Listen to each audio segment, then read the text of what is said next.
সম্মানিত দর্শক শ্রোতা ভাই ও বন্ধুগণ, আসসালামু আলাইকুম।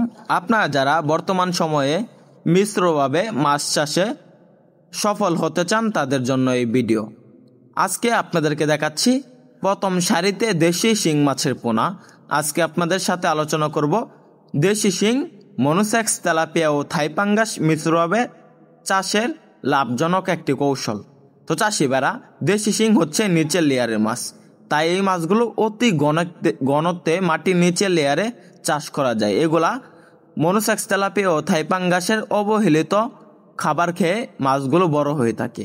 আর চাষি ভাইরা, থাইপাঙ্গাস চাষে সবচাইতে লাভজনক বিষয় হলো এই মাছগুলোকে নিজে হাতে বানানো খাবার খাওয়ানো যায়, যেমন কুড়া, ভুসি, চাউল, খুদ, বিভিন্ন খাবার একসাথে মিশ্রণ করে খাওয়াতে পারবেন নিজে হাতে বানিয়ে।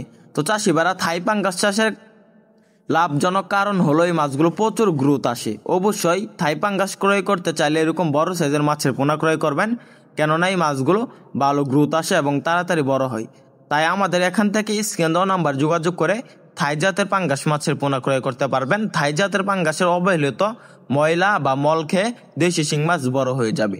তো চাষি ভাইরা, মনোসেক্স, তেলাপিয়া একটি হলো প্লাস পয়েন্ট মাছ। থাই জাতের পাঙ্গাস সবসময় পুকুরে পানি গাঢ় রাখে, তাই মনোসেক্স, তেলাপিয়া এই মাছগুলোকে যদি আপনার চাষ করতে চান, থাই জাতের পাঙ্গাস এবং দেশি শিংয়ের সাথে মিশ্রভাবে চাষ করতে পারবেন। এই মাছগুলো গাঢ় পানিতে থাকতে পছন্দ করে। এই মাছগুলো গাঢ় পানিতে, মানে সবুজ পানিতে প্রচুর পরিমাণ গ্রোথ আসে এবং তাড়াতাড়ি বড় হয়। এই মাছগুলো আপনার মিশ্রভাবে চাষ করতে পারবেন থাই জাতের পাঙ্গাস এবং দেশি শিংয়ের সাথে। এই মাছগুলা দেখা যাচ্ছে 6 মাসে 1 কেজি প্লাস ওজন আসে। তাই আমাদের এখান থেকে মনোসেক্স, তেলাপিয়া মাছের পোনা ক্রয় করুন, থাই জাতের পাঙ্গাস এবং শিং মাছের পোনা ক্রয় করুন স্ক্রিনে দেওয়া নাম্বারে যোগাযোগ করে।